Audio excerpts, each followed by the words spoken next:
Good morning, everybody. Happy Monday. Happy Memorial Day Monday for those of us here in the U.S. I know we've got a lot of you, not a lot of you, but some of you, maybe a few of you, a handful, I don't know, watch from out of the country. So maybe you're not enjoying a Monday holiday as we are, but this is definitely a Monday holiday for us. This is Memorial Day weekend.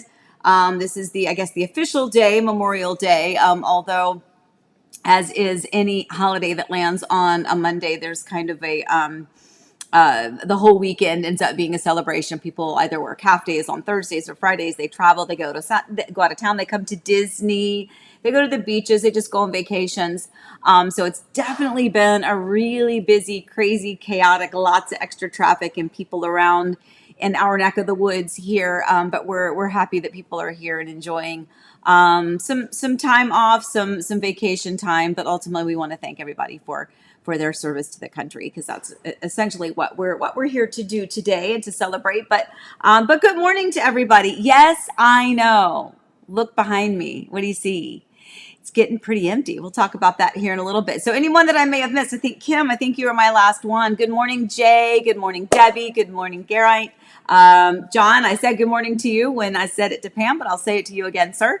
But good morning, everybody. We have a busy day, lots of stuff to chat about. Good morning, Abe. Oh, Abe is here. Good morning, my friend. We have to catch up. We so have to catch up, Abe. Lots going on. So first of all, there's Daisy.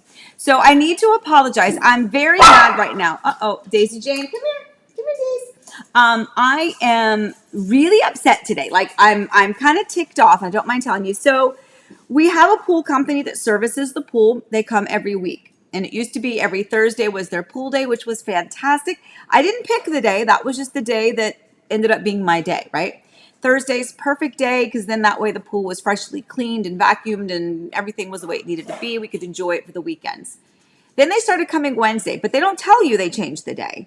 They started coming on Wednesdays. And that's fine, except we do have dogs, right? And I do have gates on the sides of the fence. And sometimes the pool people leave the gate open. And despite the fact that I put signs and bungee cords to kind of like, hey, can you keep the gate shut? Anyway, last week, if you remember, I think last week I even mentioned, why in the world did they come on a Monday morning at 7 a.m. to clean the pool, which they did. Dadgummit, they did it again today. And when they cleaned the pool, they put it into something called service mode. And so it's circulating chemicals right now. So I can't turn on the water feature. I was so stinking excited for you to get a good view of the pool. Like I even moved my chair and everything around so that you can see the sheer waterfall, the big rock waterfall. I was going to let you have an unobstructed view of that today. And I can't do it because they decided to come at 7. So I yelled at them this morning on the phone, which is not like me, but I'm just so over it. And so I said, can you please like not come on Mondays at 7, please? Like that's the worst day and time for you to come, because the dogs get riled up. The pool area gets all wet. It's a stress with the dogs. We're trying to do coffee time. So anyway, not real happy with the pool maintenance company at the moment. Not that they don't do an okay job, but it's just the inconsistency of scheduling. It's frustrating. It's frustrating. Okay. Anyway, I see a lot of you popping in. Good morning, Rob. Good morning. So Jane says, oh, I guess she was responding to Sydney. Oh, okay. So Sydney says, does the UK have a bank holiday today? And Jane responded, we sure do. It doesn't have a theme like yours, though. It just falls on school half-term days. We don't break up until the end of July over here. Interesting. Okay. Very cool. So yeah, we are, like I said, we're on a holiday weekend. And you know, you always say that, but stores are open. You know, people are still out shopping. The theme parks are open. People are out and about and they're doing things. It's just a big holiday travel weekend for a lot of people, because it is a 3-day weekend. And it's one of the biggies, right? This also signifies the end of the school year for a lot of us here, because our school does end earlier. And then of course colleges are kind of out, and then some of the school systems in other states are getting ready to end. So it's just kind of a big one, right? 4th of July is obviously a big one. So that one will be coming up here in another couple months, and then Labor Day. So we have these big kind of events kind of sprinkled throughout our summer. But anyway, so we are all here today. Allie's over there with Easton. So again, if you hear fun little toys, it's because he's playing over there. You see Daisy there in the back. Daisy Jane, come here, babe. Daisy, come here. Come here, baby. So I'll have to keep the dogs corralled today. So anyway, so good morning. What are you doing this weekend? If you happen to be here in the States or wherever and you're just enjoying a holiday weekend, what are your plans? First of all, I'm surprised you're even joining me here on Monday morning. Obviously, I'm here. I don't think I mentioned last week whether I would be here or not, but I wasn't thinking that far ahead to know that it was Memorial Day Monday, but I'm here. And I'll be here next week as well. Next week, oh my gosh, guys, I'm so scared. Next week, I'm going solo. Next week, I'm gonna have to push buttons by myself. So if it doesn't work, we'll catch up later. Okay. All right. Anyway, good morning, everybody. So just wanted to check in. Everyone's saying hi to Allie and Easton. Yep, they're over there. Dogs are here. You know what, guys? I'm just going to fess up. I'm on to the Diet Coke this morning. It's Diet Coke time for Miss Amy. I've already been up way too early. This was my original coffee. Remember I told you we're kind of living out of travel things at the moment and paper plates and so forth for the next week or so. But I'll catch you up on all that. Let's go ahead and go to the brewing. I hope it works.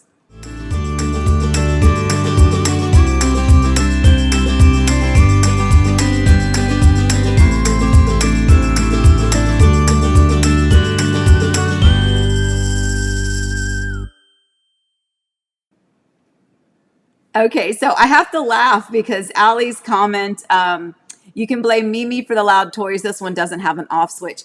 Okay, that is so true. It's Bart Hewitt. Bart? Hi, Bart. Oh my gosh. This is so fun. Happy Monday. So yeah, Allie, I bought the kids this really cute, the little grandbabies, this little cute, was it like a train for like zoo animals? And all the little Fisher Price zoo animals, the little people are all individual. And I got that for each of them for their birthday. But it doesn't have an on off switch. So it's one of those that if you push the top of the engine or the seat of the train, it doesn't shut up. Anyway, so moving on. Okay, so let's go over our brewing topics today. Almost empty home inspections and offer tips. So the almost empty is obviously referencing my house. You guys have been here. You know what's going on. I'm not going to rehash all of that. But definitely, yes, sir. I know, Ethan, we are all sad about that. We are all very, very, very sad. So our time with this beautiful view or that beautiful view, sorry, daggone it, the waterfall and the sheer thing is not on. Darn pinch a penny pool people. Anyway, it is definitely getting empty here. It's a little more echoey, as you can tell. Dining room table behind me is gone, packed up. It's on a pod.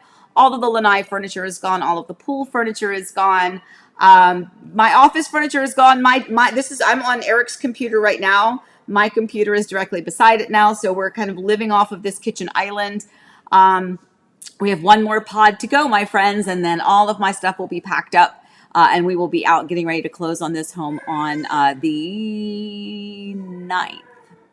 Yeah, the 9th of June. So coming up very, very, very quickly, but we're getting there. So it is definitely getting empty. Upstairs is a little empty. Some of the bedrooms are empty. Media room's empty. Feels weird. Feels a little echoey, as I say.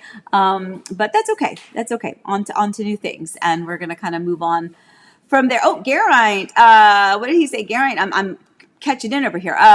We will miss next week. She'll be flying over the pond, visiting family near San Francisco in a quick 4 days in Canada. But we'll tune in the weeks after. Oh, that's awesome. Well, when you get back, Geraint, you're going to have to tell us how everything went. Take pictures, share it, send it. We love it. And, we are approaching that time of year where people are going to be going out and about. Again, I'm not sure why you're even watching me this morning, for those of you here. But so happy that you are. Okay, so, and wait a minute, Rob just popped into...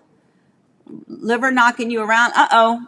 All right, Rob, you need to keep us updated, bud. You need to let us know what's going on and let us send our happy thoughts and healing mojo your direction. Okay, so let's go over to the second brewing topic so we can talk about our real estate stuff, because this is where you kind of come here for the info on real estate. All right, so inspections. So there's a lot of things about inspections, and I know that we've referenced things before regarding home inspections, and that's what we're talking about, by the way, home inspections. So let's talk resale first. So a home like I'm in. All right. So a couple of things as a homeowner, no matter where you are, no matter how old your home is, if you have the ability, I think it is always a very good thing for you to do a periodic home inspection by an actual qualified inspector. Some people, I did not know this in Virginia. I did not think about this in Virginia. It never occurred to me in Virginia. But I've learned so much doing real estate here in Florida that it's kind of a no-brainer. How much money are you putting into these gorgeous homes that are your largest purchase probably that you'll ever make? And to not be able to, to be attentive to things that it might need. Okay, so think about your babies, right? You take your babies for a well baby checkup. Hopefully you, my friends, are going and having an annual physical done yourself to make sure that your body is working okay and that your levels are where they need to be. We'll do the same thing for your house. I don't think it has to be an annual inspection for your home, but every, maybe 3 years or so, or especially if you feel like, the home's getting a little age on it, get the home inspection done, find out what's going on with the home, make sure everything is good. Now, in my case, Eric was sick at the time, and but I didn't realize like we were still in the early, like he was better, so to speak. And I had an inspection done just for my own knowledge. I wanted to know, was there anything I needed to focus on, anything I needed to be proactive about? And that, I think, is the key. It's not that you want to wait until the roof has a serious leak. You want to know if there's a blistered shingle now. Those are the things that are going to save you the $500 or whatever your inspection costs, right? The $400, the $500, the $600, the $700 for an inspection is going to save you a huge issue if you can catch some of those problems in advance. So I did a home inspection on mine. Honestly, the home was in great shape. There was very few things. They were all cosmetic or aesthetic. So I just made sure that I went through, if you go back to one of our coffee times, I was talking about how I just went through with my touch-up paint and just little nicks and things where a piece of furniture hits the wall and it puts a little scuff on it. Things like that, but also re-caulking and resealing things, sinks or backsplashes or just your counters, things like that. All of those things are important, just normal maintenance. But sometimes when you do the home inspection, you'll be able, Daisy J, take the dog. Daisy J. So with the inspection, the problem is, guys, she can see now if somebody walks back behind the fence where they couldn't really see it before because there were so many other things obstructing their view. Anyway, if you get an inspection done, come here, Daisy. There's nothing there for you, so never mind. So if you get an inspection done, you want to take that information. Now, keep in mind, if you plan on selling your home, now this is a controversial comment here. If you intentionally plan on selling your home, you can still get an inspection done prior to you listing your home. If you do, and you note that there are some serious issues or even some minor issues, you are then going to need to disclose those on your seller's property disclosure, right? So you're going to need to do that. So that's why some people are like, oh no, don't get an inspection. No, because if you find out that there's a leak, now you're going to have to tell people. Well, yeah. Like, I don't know about you, but I'm honest. I mean, if there's a problem, I want to know and I want to fix it. Or if I'm selling a home and it has issues, then I want to disclose them and I want to be able to price it properly. What I don't want to have happen is find out at the last minute that there are issues that I was not aware of and that I was not expecting and then lose a buyer over it, right? So that's why it's important. If you do an inspection on your own property prior to actually putting it on the market to sell. Now, that's one scenario. Let's go over hi, Zozo. One of the more normal scenarios. The most normal scenario is you're a seller. You go to sell your home. We put it on the market. You get a buyer. It goes under contract. There's an allocated inspection period, anywhere from 5 days, 7 days, 10 days, 14 days, somewhere around that little nugget for the buyer to get an inspection done on the property, on your property that they're buying, because they love the house, right? They've seen it. They've looked at the numbers. But they don't know what they don't know about the house either. So they want to make sure that they have an inspection, and that is their right to have an inspection. Even if you are selling your home as is, they still have the right to have an inspection, and they still have a right to cancel if they don't like what the inspection tells them. And they also still have the right to ask you hey, can you meet me halfway? Can we split the cost of getting this taken care of on the home? But when you get the inspection, the buyer for your house is the one that pays for that inspection. They are the one that orders the inspection. They are the ones that choose the inspector that they would like to work with. And then they receive the inspection report on your property. So they're going to be taking a look at that inspection report, and they're going to know what that inspection report says. The seller does not get a copy of the inspection report, nor does the listing agent. That information, again, is paid for and ordered and is intended for the use of the buyer of the property. So the buyer pays for it, the buyer schedules it, the buyer receives the inspection report. The buyer is going to go over a list of whatever is revealed during that inspection report, and then they're going to either, hey, seller, everything was great, we're moving forward, no problems.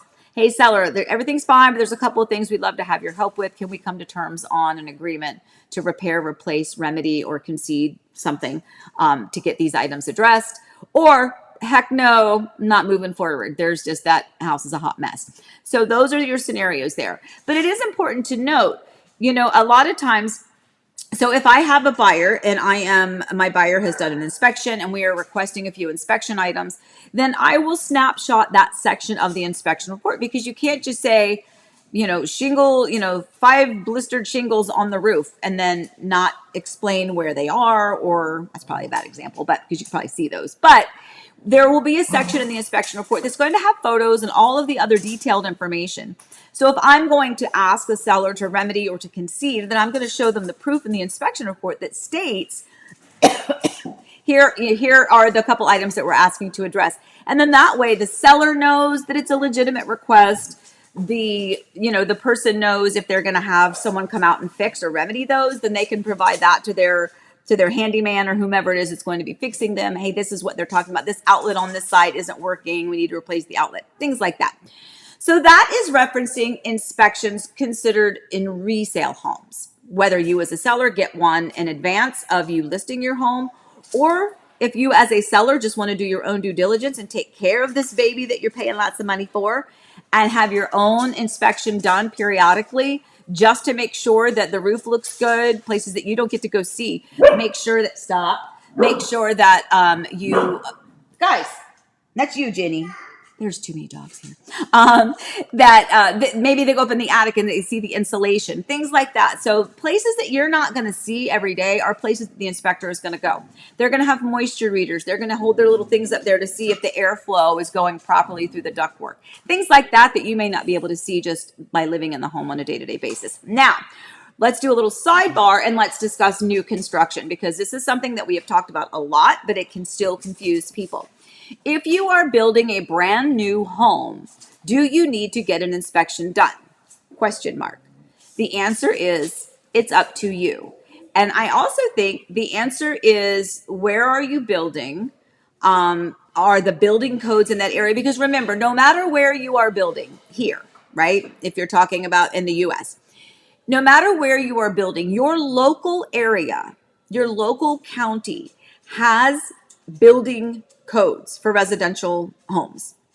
So every builder, whether they're high-end luxurious custom builder or whether they're more economical builder grade builder, every single builder still has to check off every single one of those building code requirements. So if your home is new construction, know that it is being inspected by your local county inspectors, not just your builder. Your builder doesn't get to say, oh, my house is great, believe me. Nope, the county inspects it. You know this, we've talked about it before. The county inspectors are going to inspect it multiple times throughout the build process. Now, if you have an area where you feel like, well, maybe, the rumor is the county inspectors aren't that great, they just kind of let things slide. Okay, well, then if that's kind of the rumor mill where you are, then pay for an inspection, because there's no harm. It is still your right, even if you are building new construction, to have a third party do an inspection on the property. Now, it is also the right of the builder to have specific requirements of the inspector that you choose, because remember, they're inspecting a home that the builder owns. And that's not your house yet, right? You as the buyer, it's not your house yet. You may have put down a nice chunk of money, but you have not closed on that property, so it is not yours. So the builder is going to be the one that can determine whether or not you can, use a specific inspector. Now, in most cases, they're all just fine. And as long as they provide proper documentation, their license, their license, bonded, insured. They provide all of that information to the builder, then it's not a problem. You can really choose who you want. There is a builder out here that has a very specific and unique requirement, and most of the building inspectors out here are not permitted to do inspections on their homes. Candidly, I think that's another conversation for another day, but they have a reason behind it, and it's understandable, but it is definitely not buyer or consumer friendly to eliminate the Welcome to my reality show. Guys, can you stop, please? Stop. Anyway, so inspections for new construction. Now, if you do an inspection for new construction prior to closing, there are a few different opportunities, and it's up to you if you just want to do one prior to closing, like a final inspection, or if you would like to do one once foundation is poured, or if you would like to have an inspection done at like the framing stage or pre-drywall. Those are usually, if you do a full bundle package, usually that's it. It's foundation, pre-drywall, and final.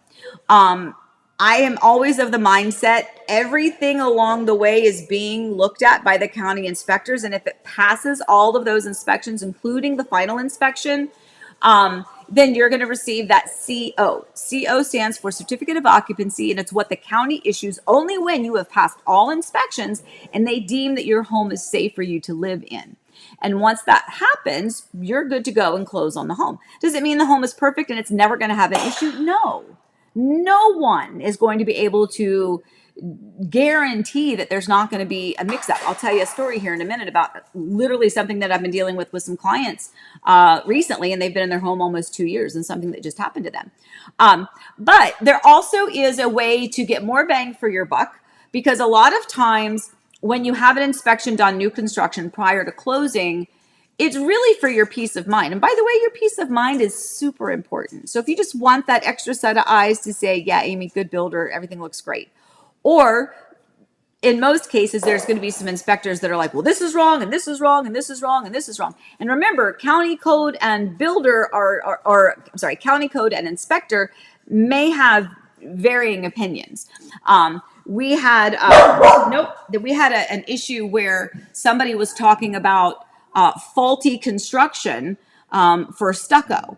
And it's a very big thing where everyone wants to get their builder in a lawsuit about stucco faulty construction. And I had to fuss at them, and I said, it is not faulty construction if it has met code.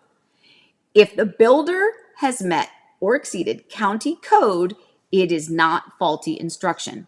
Then we need to do better with our codes. But you can't yell at a builder and sue a builder because your code is an X amount thick when county code says it only has to be X amount thick. So it's a very big fine line. So be careful when you choose an inspector, and make sure that your inspector understands your point. You know, you want to find out, do they confirm, hey, this home it's built well, everything looks good, there's only a couple small things, we'll note them. Or do you want someone to, every little teeny tiny thing? The home is not going to be perfect. It's just not. It never is. And on that note, let me just tell you real quick a story about some clients of mine in a neighborhood nearby. They called me in a panic. It's been about 2 years. Called me in a panic. They're like, we have flooding. We have some flooding in our house. The AC unit, something's flooding. There's water everywhere. What do we do? And I'm like, well, first of all, you call the emergency number, you call warranty, you call the emergency plumber number, the HVAC number, all of that the builders, by the way, provide you that sticker on your electric blah, blah, blah. The breaker panel has a little sticker that says, this is who did the plumbing on your home. This is did the electrical on your home. This is who did HVAC on your home, whatever it is. And then that's who you will call. There's an emergency number, or you can do it under warranty. But obviously, if you've got water in your house, it's kind of an emergency.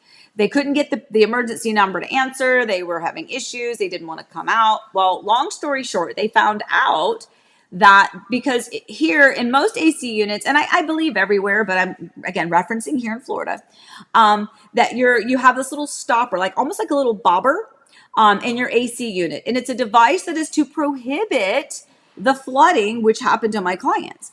Because if there is a leak, and most oftentimes, the problem with your AC shutting off here in Florida is that your exterior condensation line is clogged with something. It's probably a little lizard. A lizard, a frog, some bugs, some goop. If you've ever seen your the exterior condensation line, it's like a little PVC pipeline that's going to pop out and it goes down, and it should drip when it's on.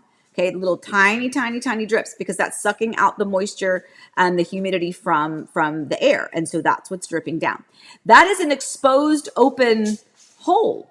So you got little critters that can crawl up in it. And if they get up in there and they get stuck, it's going to block it, which is why it's important for you to do your monthly maintenance on your AC unit and flush that line. And remember, shop vac is your best friend here in Florida. Make sure that you have a small little shop vac. So if worst case, you can suction out that end and make sure that that condensation line is clear. Anyway, their little bobber, their little stopper piece, which basically what happens is if the water drips in the pan and it hits that, it pops it up and it shuts off the system.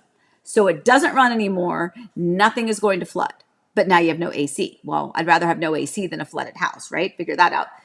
So what happened is it was installed at a 45-degree angle. So the bobber was not laying correctly flat. It was like this. So when the water hit, it never hit it to shut it off. So, then and this is where we are, guys. AC unit, is that in the 1 year? No, we're already out of the 1 year anyway. It's 2 years HVAC, plumbing, and electrical behind the walls. But everyone's, it's not my fault, it's not my fault, it's not my fault, it's not my fault. And meanwhile, my clients have water everywhere. Now there's going to be mold everywhere. And so they're trying to get this remedied. And things like that happen. And that's where I want to go back to. No home is going to be perfect. And when you do the inspections, that is something that you would like to see, but I don't know if it was installed incorrectly or if it just got jostled at some point and it turned sideways. I don't know.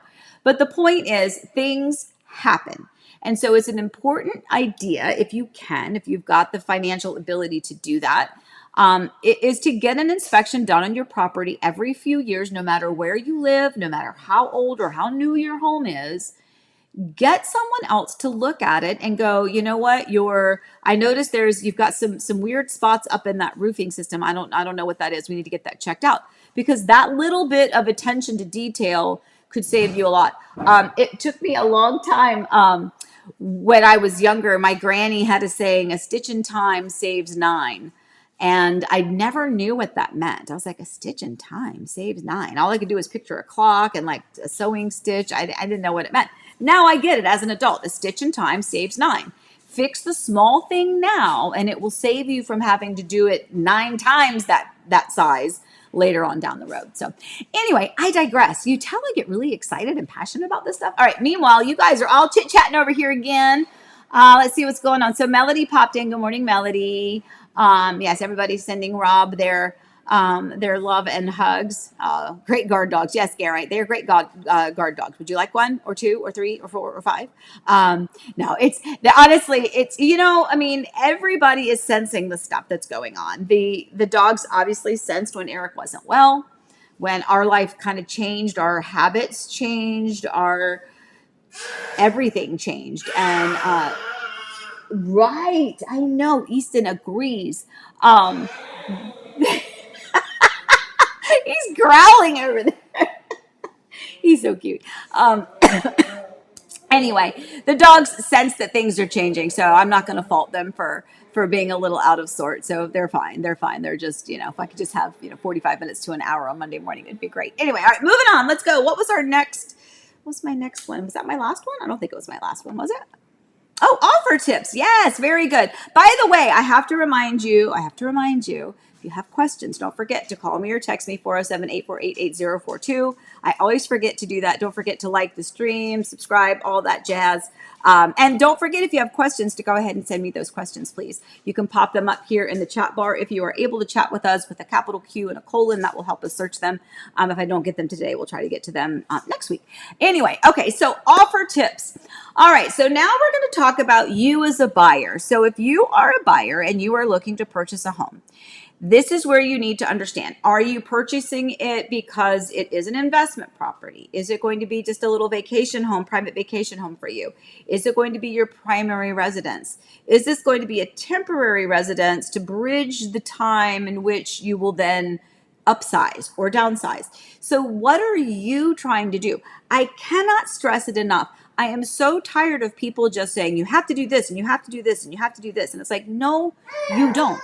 You have to do what is right for you to get you to the point that you need to get to. What are you trying to accomplish? Are you just going, I like that house. It's going to be an investment property. So if I get it, great. If not, okay. Well, that's a whole different mindset and a whole different offer strategy than the person over here who's like, my existing home is closing in 1 week and I'm going to be homeless. I love that house. I want that house. I have to have that house. That is a completely different offer strategy. It is never going to be the same. And if you have a realtor that's just doing the same thing, like it's just cookie cutter, okay, this is how you do it, that's not the way you should do it, because everybody's purpose for that house is going to be different. What they're trying to accomplish is going to be different. So just a few little tiny offer strategies. The first thing is, what are you trying to accomplish? That has to dictate everything in your offer. If you're like, I want the house, I want it, I have to have it. Well, guys, then that means you're going to have to come in strong. You're going to have to come in strong, the shut it down offer, secure the home, and you've accomplished what you wanted to accomplish. Did you get a great deal on it? No, maybe not. But did you get the house? Yes, you did. So you just have to determine what is your priority. The second part of it is, what does the seller need? The seller matters too. Is the home vacant, right? Is the home that you just toured vacant? That means that seller's already moved out.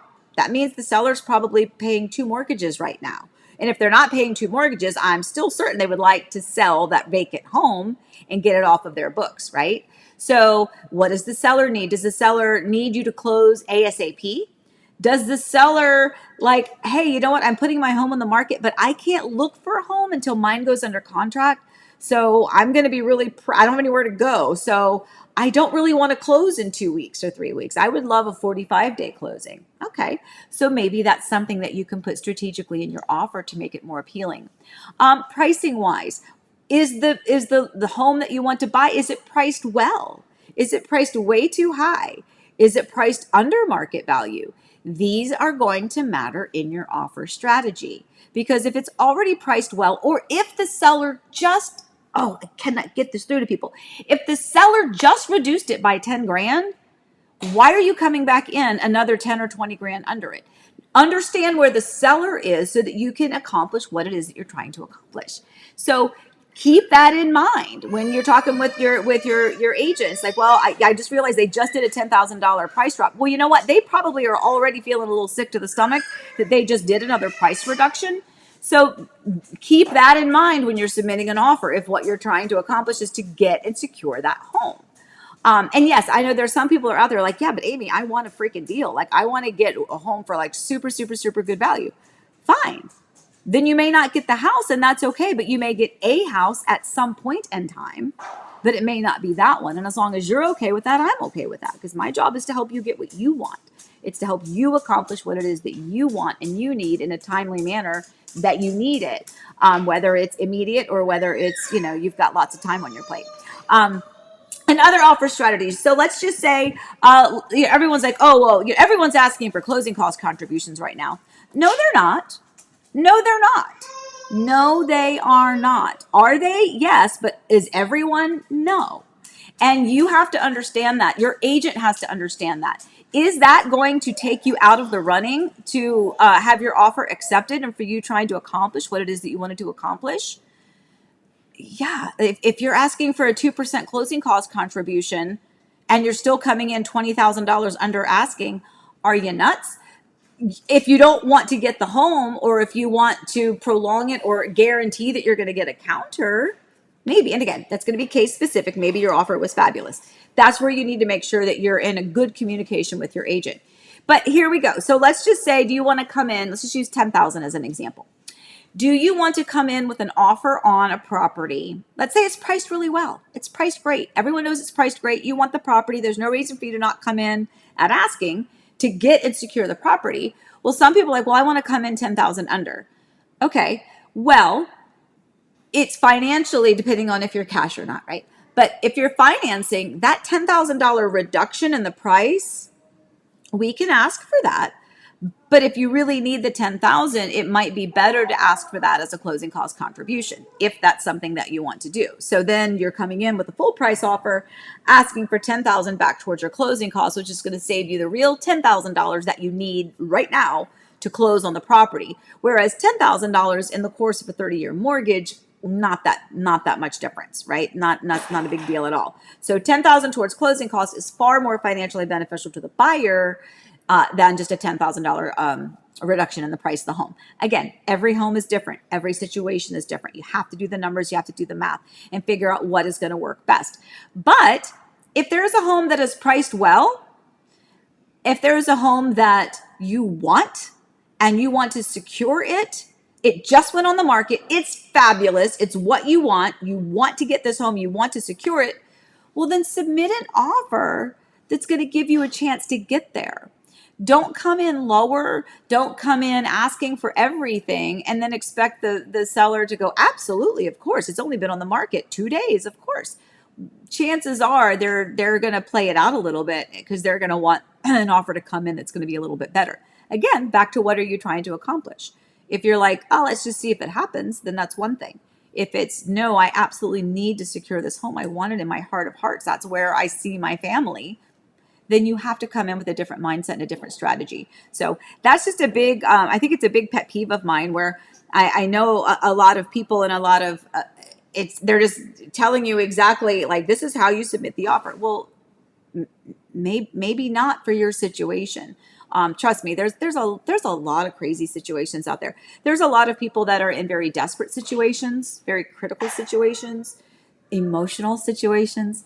There are people that are in a transactional mindset. They don't give a patootie about the house.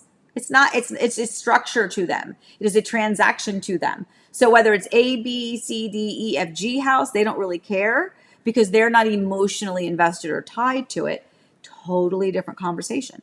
I can have all of those different conversations, but you have to be aware of, again, ultimately where we want to get to in the end. So, all right, with that, I'm going to stop yakking about that stuff. Let's go on.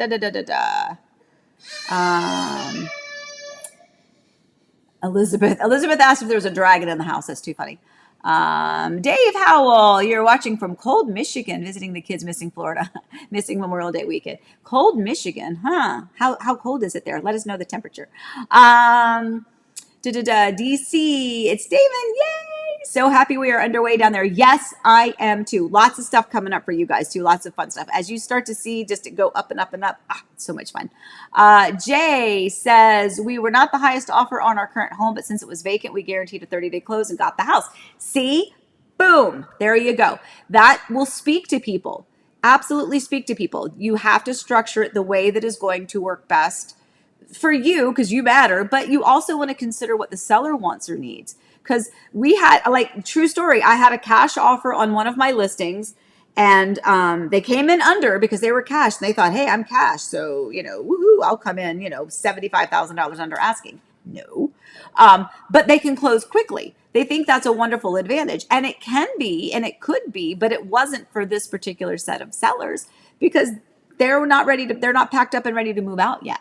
A 2 or 3 week closing for them was going to spiral. They had a job that, one's a school teacher, so they have to wait till the finish at the end of the school year. And, so that isn't appealing. So take what the seller wants or needs into consideration when you make your offer. So that was good, Jay. Very good. It's a great example. The Grateful Drifter, the 2 best deals you will make someday are buying something you don't need to buy and selling something you don't need or want to sell. I like that. That's very good. Shafiq, is the inventory housing still increasing and pushing down house prices? Is it becoming a buyer's market rather than a seller's market at the moment?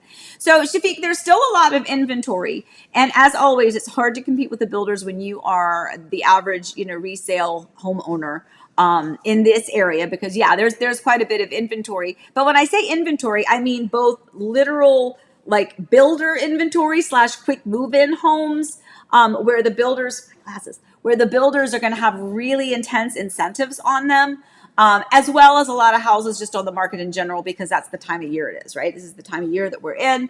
The buyers still have choices. And in my opinion, if a buyer has a lot of choices, then we need to consider what it is that they want or need as a seller. But it doesn't mean that, it doesn't mean that you have to give up everything and just assume that you have no say so in it, because things are still selling. Things are still selling. It's just taking longer. That's all. It's just taking longer because people have more choices. We are just now at May. What is today? The 28th? It's 26. What is it? Glasses on. 26. So May 26th. So like I said, I think our kids are out of school this week. I think our schools here in this area are out of school this week, or maybe they just got out. I know the seniors did walk out and everything like a couple weeks ago, so that's pretty cool. We've got a lot of college graduations have already happened out and about and around. But we're starting to hit our summertime. And remember, when our schools start back in August, we'll be pretty busy. We've been busy, but definitely pretty busy what's left of May. June is really busy. July it's busy too, but remember, the July buyers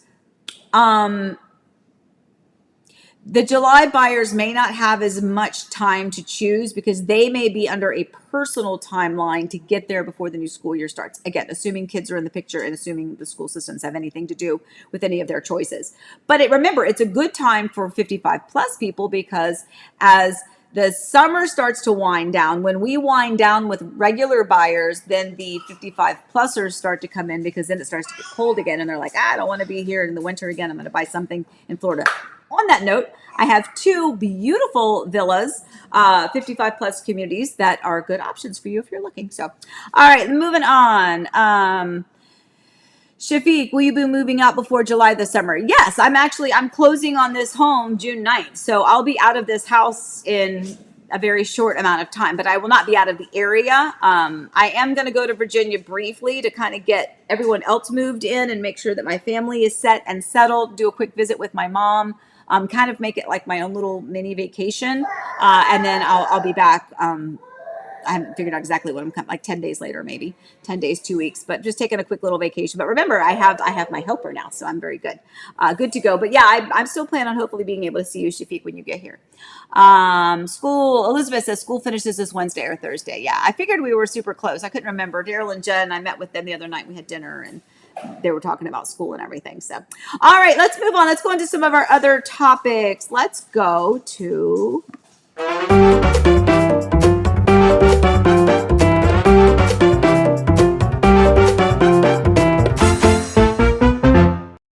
Okay. All right, guys, here in Hamlin. I don't have the button for Hamlin. That was on Eric's big fancy thing. So we all just have to sing it together. Ready? 1, 2, 3. Hamlin. Okay. So in Hamlin, rumor has it, guys, that Tijuana Flats is going bye-bye, but Chipotle is going to step in. So we're going Mexican to Mexican.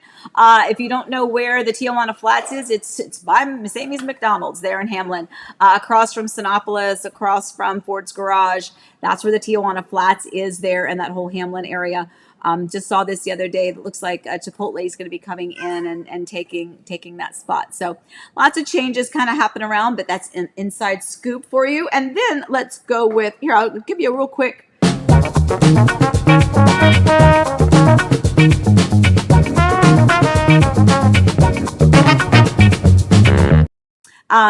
I always forget there's a little bump into that.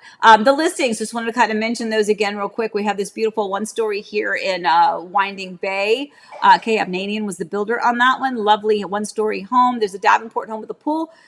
Rumor has it, should be getting an offer on that one. They said I should be getting it yesterday or today, so keep our fingers crossed on that one. Hawksmoor under contract. Another beautiful Winter Garden one story, nice one. We had a showing yesterday. Oh my gosh, was it yesterday? I don't know, Ron and Rosemary, if you're watching. Oh my gosh. Guys, I'm not even kidding you. So there was a showing that was requested over the holiday weekend. Totally fine, right? We understand people are in town, but it can be a nuisance if you're trying to use your house for the holidays. Anyway, showing requested, showing confirmed. And I get a message from the agent, texts me and says, hey, the code isn't working to get in the lockbox. And I said, well, this is the code. Repeated the code. That code. Hey, Daisy, Jake, come here.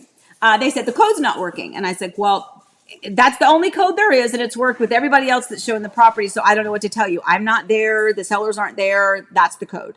Well, it's not working. I'm like, okay, I'm so sorry. I don't know what to tell you. And then I said, but what's funny is I texted the sellers. I said, hey, are you like in the area by any chance? Because I was going to see if maybe they could go over and just unlock the door for them. And they're like, well, we're at a friend's house. Why? How can we help?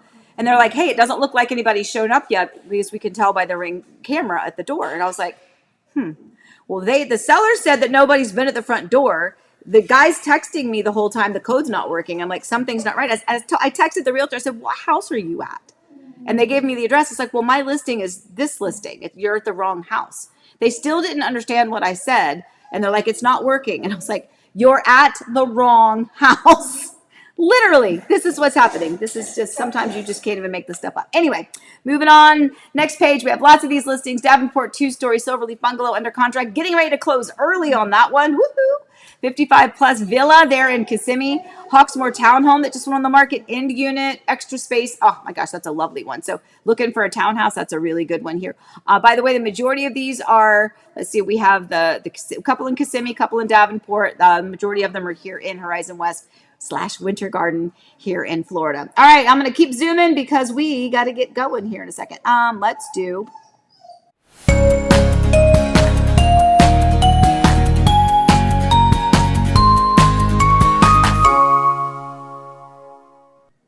Okay, I don't have a fancy picture.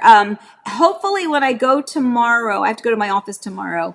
There's a couple of little awards that are sitting on that table. This was a picture that my broker texted me. This was a little over a week ago. I forgot to talk about it last week, but there's a big award ceremony at our brokerage, which is a really wonderful thing that they do.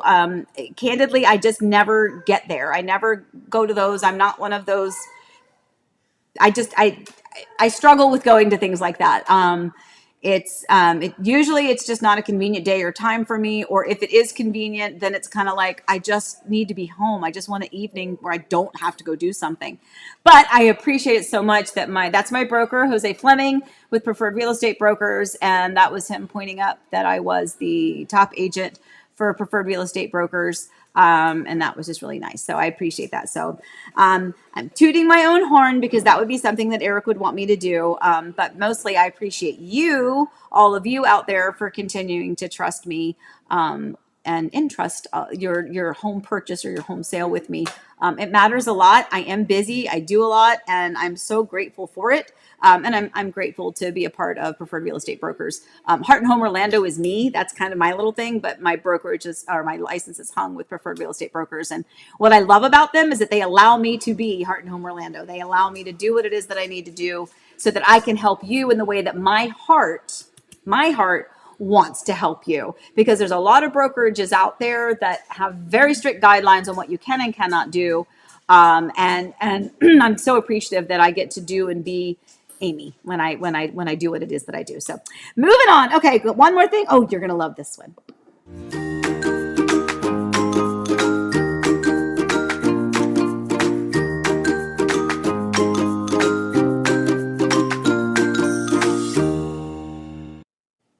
All right, guys, Miss Elsie had her first birthday. We celebrated the other day. Look at that upper left picture of little Miss Elsie May.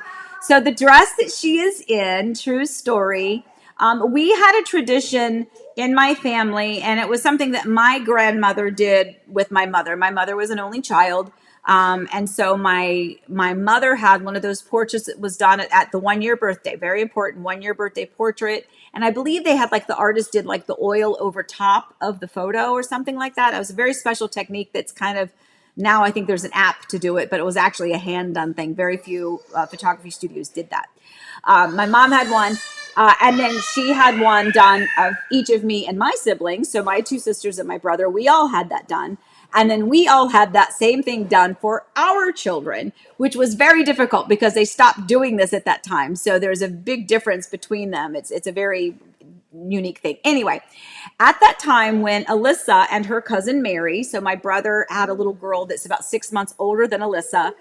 So we had 2 little girls at the same time. But my grandmother, Mama Lou, purchased this dress. It looks like she made it. Now, she didn't hand make their christening gowns, but this was a dress that she made. And one was for Mary and one was for Alyssa. So Alyssa wore it for her 1-year portrait. Elizabeth wore it for her 1 year portrait, and then we put it on Elsie, and we actually just snapped a picture of her here in the house. But look at how stinking adorable she is in that dress. That makes my heart, just the history and the it's beautiful. So little Miss Elsie May with her big beautiful blue eyes. We had a little pool time. The other day. Elizabeth with Elsie played in a little splash pad, and then of course we brought their high chairs out on the lanai to have a little bit of fun. So that was a lot of fun. We had a really good time.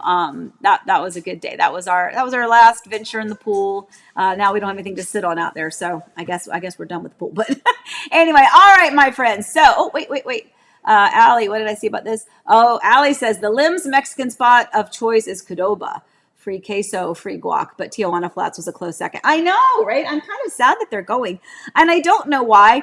I think that we just live in a world now where we very rarely shop in a store. Everything is just ordered online. And even if you do still go to the stores, do enough people go to the stores to warrant having the big stores? Same thing with food. Enough people can have it delivered now, and then they can eat it in the privacy and the comfort of their own home. But when I was growing up, there was always something special about us getting to go out to eat as a family. It was a very rare thing. So it's kind of weird. I mean, everything transitions, everything's a little different. So, anyway, just kind of the way it works. But all right, moving on, guys. I think we have lots of. Oh, you guys are sweet. Thank you for all the congratulations. All right, perfect. Okay, guys, I have to get out of here because I've got some appointments this morning. I've got lots of stuff to do. I know it's a Memorial Day, but I've got some houses I got to go check on and some work stuff. And I have somebody coming to pick up something at my house here later. So with that, I am going to do my typical promo. Make sure that you remember to give me a call or text is actually even better because I can respond a little bit faster usually. 407-848-8042. I just want you to know we have a video coming out this week of that townhouse listing that I told you about. We also have, we've got some new model home tours. We videoed those the other day. So we got some new fun, gorgeous decorated model homes to show you here within the next few weeks. So, with that, guys, I'm going to wrap it up and just tell you, as always, first of all, thank you for joining me on a Monday morning, especially since it's Memorial Day. Hopefully you guys are going to the beach, or you're going to go out and enjoy the sun, or you're going to go to a water park, or maybe you're just going to have a cookout at your own house, or maybe you're just going to sit home and do a Netflix marathon in the bed. And that actually sounds delightful. Easton, what do you think you're going to do? You don't know what he's going to do? Bring him over to me. Easton's going to come over to say goodbye. Come on, Easton. He's kind of a camera hog. Just kidding. I was holding him last night. Come here, Bubba. Come here. Don't trip over the cord. I was holding him last night while Allie was taking everything upstairs. And all right, come here, big man. Come here, big boy. Oh my goodness. Oh my goodness.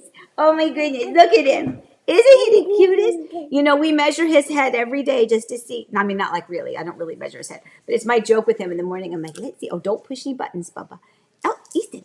Look. Easton, do you see yourself? Hi. Tell everybody hi. Hi. Oh my goodness. Can you blow kisses? Blow your kiss. All right. Well, I can't do any better than that, guys. So I'm going to go ahead and say goodbye then. Please stay safe. Stay well. Remember, I love you.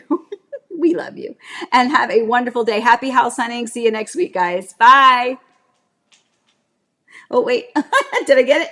There it is. Got it.